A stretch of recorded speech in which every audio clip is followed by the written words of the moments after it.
नमस्कार, स्वदेश न्यूज देख रहे हैं आप। मैं हूं आपके साथ राखी और बात करेंगे रोको ना कोरोना। महाराष्ट्र में कोरोना संक्रमण की स्थिति चिंता बढ़ाने वाली हो चुकी है। यहां गुरुवार को 25,833 नए संक्रमित मिले। देश में कोरोना महामारी आने से लेकर अब तक का यह सबसे बड़ा आंकड़ा है। एक दिन में इतने मरीज किसी भी राज्य में नहीं मिले हैं। इससे पहले महाराष्ट्र में 11 सितंबर को 24,886 कोरोना संक्रमितों की पहचान हुई थी। तब से यह आंकड़ा टॉप पर था। देश में बीते 24 घंटे में कोरोना के 39,643 केस आए हैं। 20,338 मरीज ठीक हुए और 155 ने जान गंवाई। इस तरह एक्टिव केस यानी इलाज करा रहे मरीजों की संख्या में 19,141 की बढ़ोतरी हुई है। देश में अब तक कुल 1,15,17,945 लोग इस महामारी की चपेट में आ चुके हैं और 1,10,81,508 ठीक हुए हैं, जबकि 1,59,405 लोगों की मौत भी हो चुकी है। तमाम जगहों की यदि हम बात करें, दूसरे स्टेट्स की हम बात करें, चाहे मध्य प्रदेश, गुजरात, राजस्थान, दिल्ली और महाराष्ट्र, लगातार संक्रमितों का आंकड़ा बढ़ता जा रहा है और यह ग्राफ जो लगातार बढ़ रहा है वो निश्चित तौर पर चिंता बढ़ा रहा है।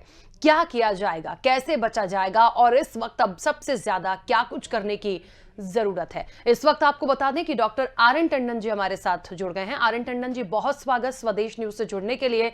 क्या लगता है, लगातार हम चाहे मध्य प्रदेश की बात करें, गुजरात की बात करें, राजस्थान, दिल्ली, महाराष्ट्र, रोज की जो अपडेट आ रही है, लगातार आंकड़े बढ़ते जा रहे हैं और ऐसा भी नहीं कि सैकड़ों में, लगातार कहीं 917, कहीं 1,000 से ज्यादा। ये जो आंकड़े हैं ये बहुत ज्यादा हैं और इतनी तादाद में संख्या का बढ़ना लोगों की चिंता बढ़ा रहा है। क्या मानेंगे, एक पिछला मार्च था, अब दोबारा वही चीजें हम देख रहे हैं। सबसे ज्यादा क्या कुछ किया जा सकता है?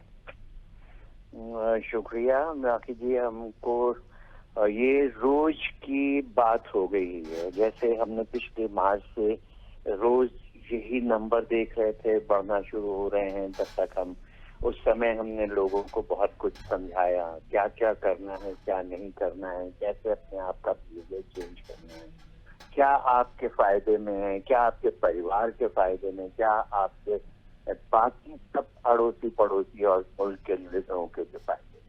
तीन चीजों की बात उस समय से शुरू हुई थी कि मास्क है, सोशल डिस्टेंसिंग है और हैंड सैनिटाइजर है, हैंड वॉशिंग, आइदर या साबुन से कीजिए या सैनिटाइजर। इन तीन चीजों को लेके हमने बहुत लंबे समय तक, बल्कि अभी तक ये एक चलती जा रही है मुहिम की आम जनता को समझाया। शुरू के जो लॉकडाउन का पीरियड था, वो उस समय लॉकडाउन की इम्पोर्टेंस दो तरह से हमें मिली थी कि हमें बीमारी को समझना था, हमें बीमारी के लिए तैयारी करनी थी। जो हमारे पास चीजें उपलब्ध नहीं थी उनको हमने इकट्ठा करना था और हर चीज का देखभाल करनी थी, बेस्ट क्रिएट करनी थी। वो सब काम लॉकडाउन में हमें करने का मौका मिला और उसका फायदा हुआ लोगों को।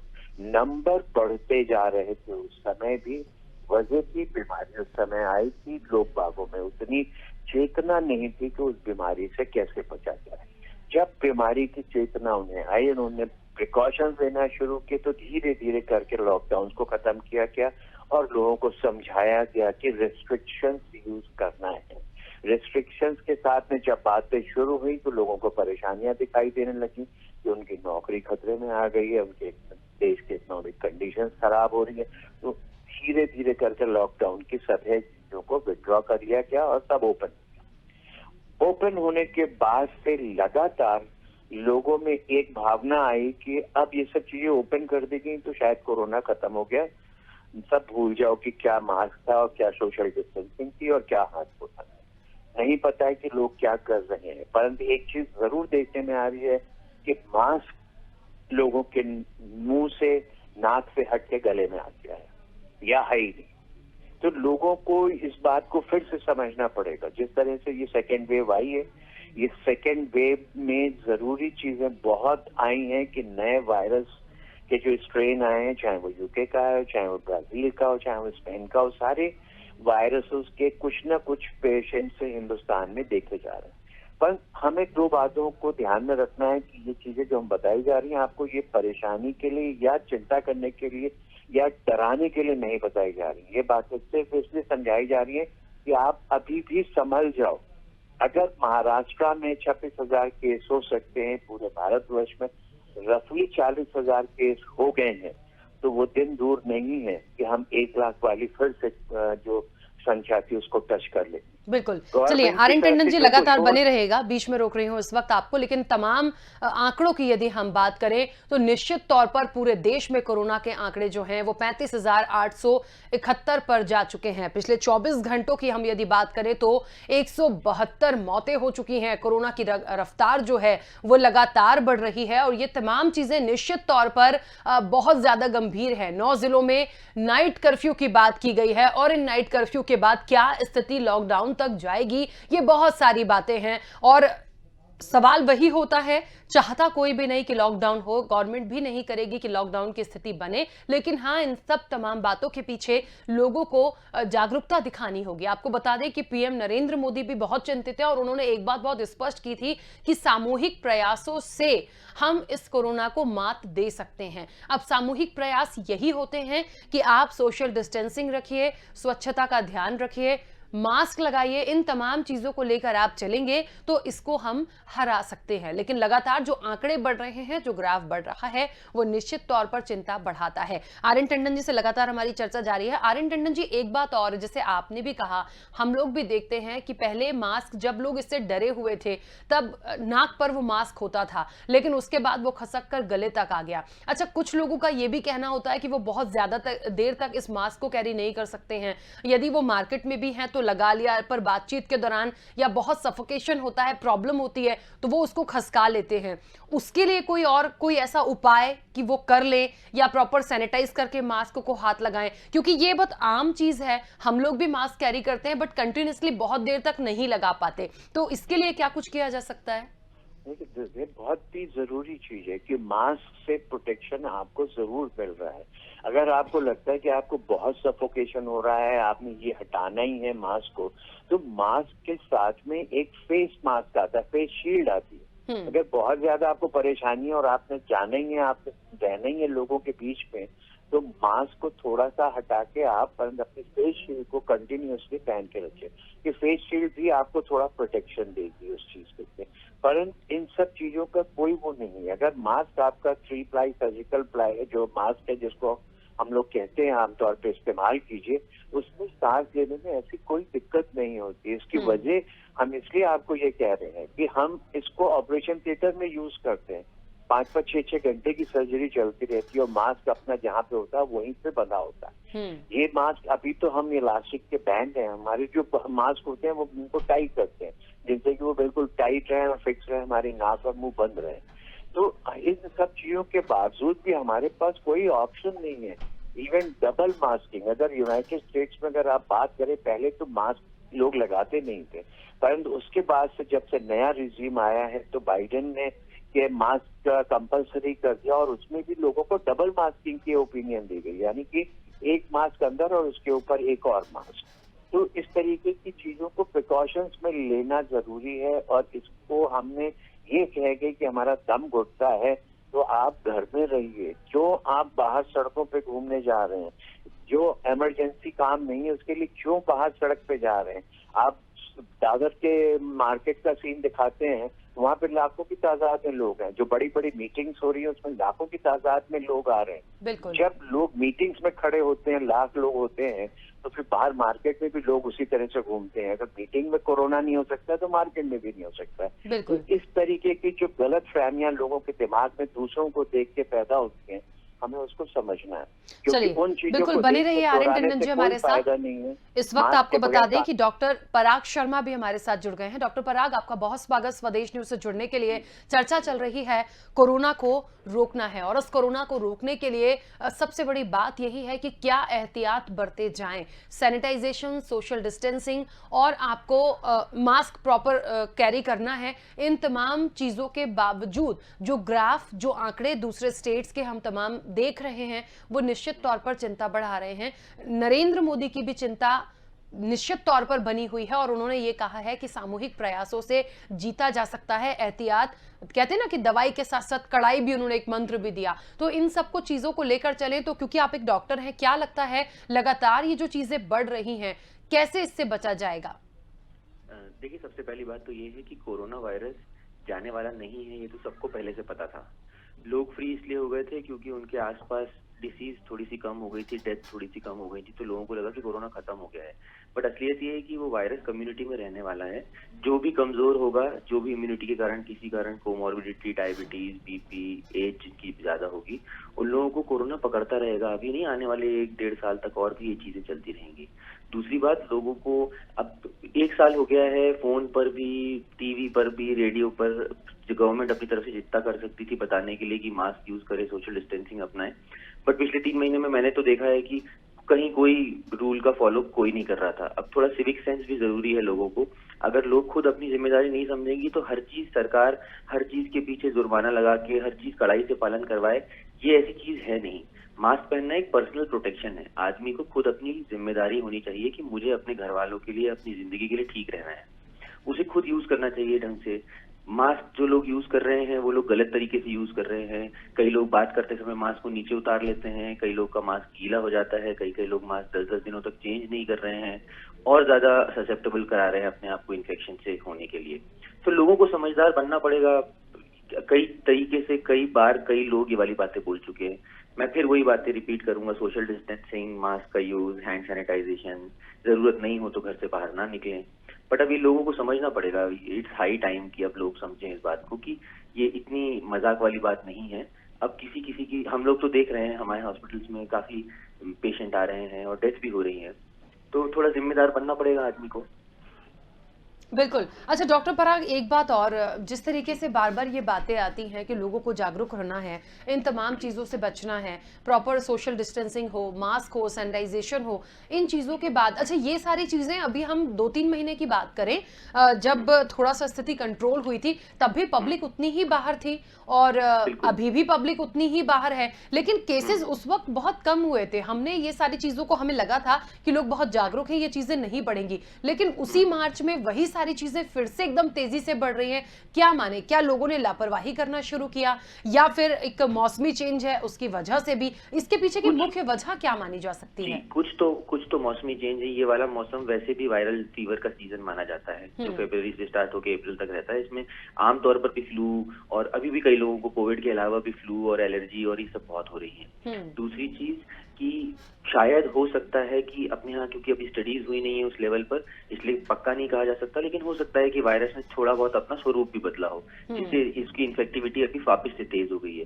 क्योंकि अभी मैं जो पेशेंट्स देख रहा हूँ इस बार, उनमें सिम्टम्स पहले वाले पेशेंटों से थोड़े से अलग है। जैसे कि इस बार पेट से रिलेटेड सिम्टम्स ज्यादा आ रहे हैं पेशेंटों को मरोड़ हो रही है, डायरिया हो रहा है, कमर का दर्द बहुत लोग बता रहे हैं। कई लोगों को बुखार आया ही नहीं है, वो लोग भी पॉजिटिव हैं। पिछली बार बुखार सबको आ रहा था, इस बार बुखार एक छोटा सिम्टम हो गया है, पेट के सिम्टम्स ज्यादा आगे आ गए हैं। खांसी बहुत लोगों को नहीं हो रही है। जो स्मेल जाने वाली बात थी पिछली बार, वो अभी मैंने इस बार की बहुत कम पेशेंटों में देखी कि उनकी स्मेल चली गई हो। तो कुछ हो सकता है अब जेनेटिक लेवल पर वायरस ने अपने आप में बदलाव किया हो, जिससे वो थोड़ा ज्यादा इन्फेक्टिव हो गया हो। प्लस कुछ मौसम है, अभी बारिश हुई पिछले कुछ दिनों में, ठंडी गर्मी, मॉर्निंग इवनिंग के टेम्परेचर के वेरिएशन बहुत ज्यादा है। जितना ज्यादा टेम्परेचर के वेरिएशन होते हैं, अपनी बॉडी की इम्यूनिटी उतनी ही ज्यादा वीक होती जाती है। तो जितनी ज्यादा इम्यूनिटी वीक होती है तो कमजोर लोग ज्यादा ससेप्टेबल हो जाते हैं इन्फेक्शन के लिए। इसलिए अभी कोविड थोड़ा सा बढ़ गया है। और फिर गैर जिम्मेदाराना अप्रोच जो है लोगों की, वो तो एक बड़ा कारण है ही उसको फैलाने के लिए। बिल्कुल। अच्छा एक बात और, जिस टाइम पे नॉर्मल सिम्टम्स थे कि सर्दी जुकाम हो रहा है, फीवर आ रहा है, खांसी हो रही है, इन चीज़ों को लेके कोरोना ने बहुत इफेक्ट किया था। उस टाइम पे बहुत सारे प्रिकॉशन के तौर पर कहा गया था कि आप विटामिन ज़्यादा लीजिए, विटामिन सी लीजिए और गर्म पानी आप जितना लेंगे उतना अच्छा होगा। लेकिन इस बार जैसा कि आपने भी कहा कि सिम्टम्स बहुत अलग हैं, तो फिर क्या किया जा सकता है? क्या कोई ऐसा उपाय जिसको इम्प्लीमेंट किया जाए तो थोड़ा सा राहत मिलेगा? क्योंकि पेट से रिलेटेड यदि कोई चीज़ें हैं या कोई यदि पॉजिटिव आ रहा है रिपोर्ट के बाद, तो निश्चित तौर पर बहुत मुश्किल होगा, क्योंकि पहले तो थ्रोट से पता था कि इन्फेक्शन बढ़ा और वो गया यदि लंग्स में तो प्रॉब्लम होगी। इस बार क्या किया जाएगा, कैसे आइडेंटिफाई होगा? इस बार सबसे अच्छी बात यह है कि अगर आपको कोई भी सिम्टम आ रहा हो इससे रिलेटेड, पेट से रिलेटेड, बुखार, खराश, मांसपेशियों में दर्द, भले ही बुखार हो या ना हो, आप सबसे पहले तो किसी डॉक्टर को दिखा लें, जाके अपना कोविड टेस्ट करा ले। गवर्नमेंट के सारे सेंटर्स पे आराम से हो रहा है, कोई दिक्कत नहीं है, first of all. Second, general जो चीजें होती हैं, विटामिन सी जैसे आपने बुलाया, मल्टीविटामिन, ये तो हर बीमारी के लिए दिया जाता है। हम टीबी लोग के भी पेशेंटों को देते हैं, हम पहले स्वाइन फ्लू आया था उसमें भी यही यूज कर रहे थे। तो थोड़ा सा ये वायरल के रेप्लिकेशन को प्रिवेंट करता है। अपनी इम्यूनिटी के लिए vitamin C, vitamin A, B, epithelium के लिए बहुत जरूरी होता है। तो ये चीजें तो हर किसी बीमारी में फायदा करती हैं, बट इससे कोरोना का कोई डायरेक्ट रिलेशन ना था और ना है, क्योंकि कुछ था नहीं कोरोना के लिए देने के लिए, इसलिए कुछ ना कुछ मल्टीविटामिन और इस रूप में दी गई कि लोग अपनी इम्यूनिटी बढ़ा लें, क्योंकि अपने पास उस समय कोई ऐसी एग्जैक्टली दवाई थी नहीं। बिल्कुल ठीक है, चलिए बने रहिए डॉक्टर पराग हमारे साथ। आर्यन टंडन जी भी जुड़े हुए हैं। आर्यन टंडन जी, एक बात बहुत अच्छी निकलकर सामने आई है कि सिम्टम्स थोड़े से अलग जरूर हुए हैं, और इस तरह के कोई भी सिम्टम्स होते हैं तो पहली बात तो जैसा कि पीएम नरेंद्र मोदी ने भी कहा था कि खौफ में नहीं आना है। खौफ में यदि आप आएंगे, यदि आपको जुकाम हो गया, खांसी हो गई, पेट दर्द हुआ, फीवर आया और आपको लगे कि आपको कोरोना है, तो ऐसा नहीं है। जब तक आप टेस्ट नहीं कराएंगे या मेडिसिन नहीं लेंगे, आपको कितना रिलीफ मिलता है तब तक पता नहीं चलेगा। लेकिन हाँ, फिर भी एहतियात के तौर पर इन तमाम चीजों के बाद क्या लगता है, एकदम से मुझे ऐसा लगता है बहुत सारे लोग टेस्ट कराने में भी, अब तो खैर बहुत जागरूकता आ गई है, थोड़ा सा डरते भी हैं, जबकि उतनी सख्ती अब है नहीं। पहले तो पूरे गली मोहल्लों को बंद कर दिया जाता था, अब तो यहाँ की भी हम यदि मध्य प्रदेश की बात करें तो यहाँ पर बहुत स्पष्ट कर दिया है कि होम आइसोलेट आपको करेंगे, प्रॉपर चीजों को वहां बंद नहीं करेंगे, लेकिन आपको ही प्रिकॉशन रखना है, आपको ही जागरूकता दिखानी है कि आपकी वजह से दूसरे लोग इन्फेक्टेड ना हो। बिल्कुल ठीक बात है। इस समय जो भी चीजें आ रही हैं, बल्कि ये बात तो पहले ही इन्फेक्शन के टाइम पे आ गई थी कि कोरोना किसी भी रूप में आपको इफेक्ट कर सकता है, सिवाय ये कि आपको फ्रैक्चर नहीं होगा और आपको प्रेगनेंसी नहीं होगी। इसके अलावा कोई भी सिम्टम्स आज की तारीख में अगर हो रहा है जिसकी डायग्नोसिस नहीं हो पा रही है, या जो भी परेशानी हो रही है, उसको रूल आउट करने के लिए, जैसे अभी डॉक्टर ने भी कहा, RT-PCR का टेस्ट कराना सबसे जरूरी है। और अभी भी अगर हम आपको बात बताएंगे कि लॉकडाउन की जैसे बातें जैसे पहले थी, उस तरीके की बातें सब जगह हो रही हैं, क्योंकि नंबर ऑफ केसेस स्पीड से बढ़ रहे हैं, इसीलिए नाइट लॉकडाउन लगाया गया है। और ये बार बार कहा जा रहा है कि माइक्रो लेवल के ऊपर आप लॉकडाउन कीजिए। अगर किसी लोकेलिटी में बहुत ज्यादा कुछ इन्फेक्शन मिल रहा है तो आप उसको माइक्रो लेवल पे मैनेज कीजिए, और वहां पे जितने भी प्रिकॉशंस ले सकते हैं लीजिए। लोगों पे रोक टोक लगाइए, लोगों को ना आने जाने दीजिए, मिक्सअप ना होने दीजिए। पर इन सब चीजों को करने का फायदा किसके लिए? ये आम जनता के लिए ये सारे रूल्स बनाए जा रहे हैं, आम जनता को सारी बातें समझाई जा रही हैं। पर अगर आम जनता ने अपने मन में ये बैठा लिया है कि हम कुछ नहीं करेंगे या हमें ये कोरोना हो ही नहीं सकता, हम तो जैसे पहले थे वैसे ही रहेंगे, तो कोई भी चीज जो है बहुत मुश्किल है। इसीलिए इन्हीं सब चीजों को देखते हुए ये बार बार कहा जा रहा है कि हमें वैक्सीनेशन को अपना बढ़ाना पड़ेगा, इसे ओपन करना पड़ेगा। जैसे अभी तक हम कोमॉर्बिड लोगों की बात कर रहे हैं, तो कोमॉर्बिडिटी सिर्फ 45 से 60 साल के बीच में नहीं है, 45 से नीचे के बहुत लोग हैं जिनको कोमॉर्बिडिटी है, और वो भी रिस्की हैं। और आज की तारीख में अगर हम ध्यान से देखें तो हमारा जितना यंग तबका है वो मार्केट में है, वो अपने जॉब पे जा रहा है, वो बिजनेस के लिए जा रहा है, वही सबसे ज्यादा घूम रहा है सड़कों के ऊपर, तो उसको इन्फेक्शन होने के बहुत ज्यादा चांसेस होते जा रहे हैं। तो हमें जब तक अपना इस प्रिवेंशन के लिए, एक तो मास्क, सोशल डिस्टेंसिंग है, और उसके बाद हमारे पास एक हथियार अब अवेलेबल है जो पहले नहीं था, अब जनवरी 16 से अवेलेबल है, वो है वैक्सीन। तो हमें वैक्सीनेशन को बढ़ाना पड़ेगा, हम अपने क्राइटेरियाज को चेंज करने पड़ेंगे। जितने ज्यादा से ज्यादा लोगों को हम वैक्सीन लगा सकते हैं, उन्हें प्रोटेक्ट कर सकते हैं, तो कम से कम सीरियसनेस इस बीमारी की जो है वो नहीं होगी। क्योंकि जो वर्ल्ड ओवर देखा जा रहा है कि जो सेकेंड वेव आई है, जो दूसरे ये इन्फेक्शन आए हैं, ये यंगस्टर्स को अफेक्ट कर रहे हैं ज्यादा, और उनमें सीरियस प्रॉब्लम्स हो रही है। एल्डर्स का जो था वो हो गया, सबको पता चल गया, आपने प्रोटेक्ट करना। अगर हम इस समय अपने यंगस्टर्स को प्रोटेक्ट नहीं कर पाएंगे तो अल्टीमेटली वो बाहर का इन्फेक्शन फिर घर में लाएंगे, फिर एल्डर्स में बचे। तो ना, इस समय सबसे बड़ी जरूरी चीज है कि वैक्सीनेशन को बढ़ाया जाए और क्राइटेरियाज को बदल के बाकी लोगों को भी वैक्सीन दी जाए, क्योंकि जो हम 30 करोड़ का आंकड़ा लेके चल रहे हैं उसको हम कब तक अचीव कर पाएंगे? क्योंकि अगर हम माने तो 3 करोड़ का जो हमारा फर्स्ट फेज का एक टारगेट था, वो अब आप सोचिए कि आज जाकर के 4 करोड़ के आसपास आप पहुंच रहे हैं। 3 करोड़ का हमारा टारगेट था हेल्थ केयर वर्कर्स और फ्रंट लाइन वर्कर्स को, यानी कि हमारा वो टारगेट पूरा नहीं हुआ उन लोगों के थ्रू, यानी कि हेजिटेंसी है या लोग नहीं पहुंच पा रहे हैं, क्योंकि बहुत सारे फैक्टर्स आ रहे हैं। जितने हमारा जो पैरामीटर्स बनाए गए हैं, जो रूल्स बनाए गए हैं वैक्सीनेशन के लिए उसमें कहीं ना कहीं प्रॉब्लम आती है लोगों को रजिस्टर करने में या पहुंच के अपना वैक्सीनेशन कराने में। तो कहीं ना कहीं हमें इनको थोड़ा सरल करना पड़ेगा।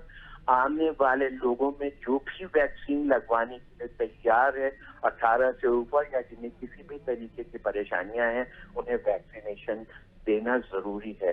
इस लड़ाई में हमारे पास दो ही चीजें हैं, वैक्सीनेशन से हमने प्रोटेक्ट करना है परंतु उसके बाद भी सोशल डिस्टेंसिंग और मास्क को हम किसी भी हालत में नहीं छोड़ सकते हैं। लोगों को ये भी अपने दिमाग से निकालना है कि vaccination is not 100% protection for you. आपको सीरियस इलनेस से बचाएगा परंतु आप फिर भी कैरियर हो सकते हो, आप फिर भी माइल्ड इन्फेक्शन ले सकते हो। अभी भी रिपोर्ट आना शुरू हो गई है कि 2 डोजेज लगवाने के बावजूद भी लोगों को माइल्ड इन्फेक्शन हो गया है, वो कोरोना पॉजिटिव निकल रहे हैं। तो हमें हर चीज को समझना है, कोई भी चीज हम छोड़ नहीं सकते।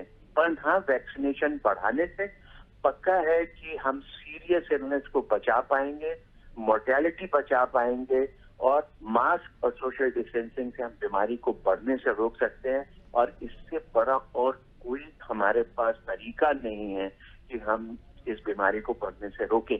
अगर लोग कहना नहीं मानेंगे तो डेफिनेटली ये है कि गवर्नमेंट को कुछ स्ट्रिक्ट एक्शन लेने पड़ेंगे, जैसे कि लॉकडाउन नाइट में हो रहा है, नाइट कर्फ्यू लग रहा है, तो वो रात दिन में आ जाएगा। ठीक है, आर्यन टंडन जी लगातार बने रहिए हमारे साथ। इस वक्त डॉक्टर सौरभ जैन भी हमारे साथ जुड़ गए हैं। डॉक्टर सौरभ, आपका बहुत स्वागत स्वदेश न्यूज से जुड़ने के लिए। चर्चा चल रही है कोरोना को रोकना है और इसे रोकने के लिए क्या कुछ किया जा सकता है। देखिए, चर्चा इसलिए भी गंभीर हो चली है क्योंकि दूसरे स्टेट्स की हम बात करें, चाहे मध्य प्रदेश की, राजस्थान की, गुजरात की, महाराष्ट्र की, इन तमाम जगहों को लेकर यदि चले तो डेली के जो आंकड़े आ रहे हैं वो बहुत ज्यादा चिंता में डालने वाले हैं। सवाल ये भी उठता है कि अचानक से इतनी रफ्तार कैसे कोरोना की बढ़ गई, कहां पर लापरवाही हुई है या फिर कोई और वजह इसके पीछे मानी जाए। लेकिन जिस तरीके से ग्राफ बढ़ रहा है इसको कैसे कंट्रोल किया जा सकता है, क्योंकि अब तो वैक्सीन भी हमारे पास है लेकिन फिर भी चिंता में डालने वाले ये आंकड़े हैं। जी देखिए, वैक्सीन का जहाँ तक सवाल है तो वैक्सीन का जो परसेंटेज अभी तक हम अचीव कर पाए वैक्सीनेशन का बहुत ही कम है हमारी पॉपुलेशन को अगर देखते हैं तो। अभी डॉक्टर्स को लगे, फ्रंट लाइन वर्कर्स को लगे और अब एल्डरली पॉपुलेशन को जो लग रहे हैं, बट अभी भी बहुत कम परसेंटेज है जो पॉपुलेशन वैक्सीनेट हो पाई है अभी तक। और इसमें अगर टाइमली अगर नहीं बढ़ाया गया वैक्सीनेशन का परसेंटेज तो बहुत टाइम लग जाएगा पूरी पॉपुलेशन को वैक्सीन देने में। तब तक तो हमको जो बेसिक है वो ही हमको फॉलो करना ही पड़ेगा कैसे भी करके। अभी देख रहे हैं हम कि लापरवाही की गई है हमारी तरफ से, पब्लिक की तरफ से, तो ये नतीजा है कि वापस से ये इतना एकदम से कोरोना के मरीज बढ़ते हुए जा रहे हैं और दिन ब दिन इनका ग्राफ बढ़ता ही जा रहा है। आप मध्य प्रदेश की हालत देखिए तो पिछले महीने तक हमको लग रहा था कि काफी कंट्रोल सिचुएशन है, पेशेंट ना के बराबर आ रहे थे, बहुत कम आ रहे थे और सब कंट्रोल में था। बट अचानक से देखेंगे तो हालत एकदम बहावाही होती जा रही है और आगे के 2 हफ्ते हमें नहीं पता किस टाइप से और खराब होने वाले हैं। तो पब्लिक से अपील यही है मेरी कि आपको अपना ही ध्यान रखना है, परिवार का ध्यान रखना है, वही चीज हमको बताइए और कुछ अभी ऑप्शन है ही है आपके पास में। इवन फैक्ट जो वैक्सीनेट हो गए हैं उनमें भी कई लोगों को कोविड पॉजिटिव हुए हैं, तो वो एक अलग मैटर है। बट लेकिन जिनको नहीं है वैक्सीनेशन और हमें ये भी नहीं पता कि कब आम पब्लिक को वैक्सीन लगने वाला है, नेक्स्ट हो सकता है 6 महीने लग जाए, तब तक तो हमको अपने आप को सुरक्षित रखना है, अपने मास्क लगा के ही रखना है, सोशल डिस्टेंसिंग का पालन करना है। अच्छा डॉक्टर सौरभ, एक बात और, ये अचानक से जब ये चीजें आना स्टार्ट हुई हैं दोबारा से, हम ये नहीं कहते कि कोरोना चला गया था, लेकिन हाँ लोग प्रिकॉशन रख रहे थे, लेकिन ये एक नए स्ट्रेन के रूप में जो दूसरी चीजें हम देख रहे हैं, ये वाकई में पहले से ज्यादा मुश्किल वाली हैं या डराने वाली हैं, और उसके बाद जो चीजें इफेक्ट कर रही हैं उससे बहुत फर्क पड़ेगा? देखिए, डेफिनेटली अगर स्टेज बदल के आया है तो म्यूटेशन होते हैं। ये जो कोरोना वायरस है, टाइप की वायरसेस में म्यूटेशन होते रहते हैं और चूंकि म्यूटेशन होते हैं तो वो अपना रूप भी बदलता रहता है। अभी हो सकता है कि हमारे कंट्रोल सिचुएशन क्यों थी, शायद हो सकता है जो स्ट्रेन चल रहा था वो इतना माइल्ड फॉर्म में रहा होगा कि नहीं ज्यादा पेशेंट है, अब वो बढ़ गया है तो डेफिनेटली हमें परेशान होने की जरूरत ये है कि ज्यादा लोगों को फैला रहा है तो आपको बहुत ध्यान रखना पड़ेगा इस चीज का लेके, है ना। तो वो चीज जो है हम बोल नहीं सकते, कभी भी हम गैस नहीं कर सकते कि कब क्या म्यूटेशन आ जाएगा इसको, जब तक कि वैक्सीनेशन नहीं हो रहा है या हार्ड इम्यूनिटी नहीं आ रही है पब्लिक में, तब तक तो हमें बचाव करना ही पड़ेगा। हो सकता है साल भर लग जाए इस चीज को लेके, है ना, तो तब तक तो एहतियात बरतने की बहुत ज्यादा जरूरत है। ठीक है, डॉक्टर पराग लगातार हमारे साथ जुड़े हैं। डॉक्टर पराग, क्या लगता है इस नए स्ट्रेन में आपका क्या मानना है कि वाकई में बहुत ज्यादा इफेक्टिव है और लोगों को मुश्किल में डालेगा? क्योंकि ये सारी चीजें हम पहले भी देख चुके हैं, पर वो कोई नया स्ट्रेन नहीं, वो तो कोरोना ही था और उसके सिम्टम्स बहुत अलग थे। इस बार के सिम्टम्स अलग हैं। आपकी कॉल को होल्ड पर रख। हेलो डॉक्टर पराग, मेरी आवाज आप तक पहुंच रही है? जी। मैं जैसे कि मैंने पहले बोला था कि अभी स्टडीज हुई नहीं है, तो अभी हम बोल नहीं सकते कि उसका स्ट्रेन बदला है कि नहीं, म्यूटेट हुआ है। बट जो भी हम लोग प्रैक्टिकलिटी में देख रहे हैं उसके हिसाब से सिम्टम्स में भी चेंज आए हैं, पेशेंट के प्रेजेंटेशन में भी चेंज आए हैं, और जो मेन पेशेंट प्रेजेंटिंग सिम्टम्स के साथ आ रहा था उसमें भी बदलाव आया है। तो ये गंभीर बात तो है।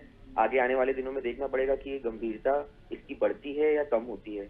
अभी पिछले 7-8 दिनों का अगर देखा जाए तो अभी जो मरीज आ रहे हैं उनकी इन्फेक्टिविटी रेट तो काफी ज्यादा है, एक दूसरे से लगने के चांसेस ज्यादा हैं इस वायरस के साथ जो भी है ये, और बट सीवियरिटी थोड़ी कम है। जितनी डेथ्स हम लोगों ने फर्स्ट वेव के टाइम देखी थी उतनी शायद अभी नहीं हुई है, या हो सकता है आने वाले 10 दिनों में इसमें कुछ बदलाव भी आए।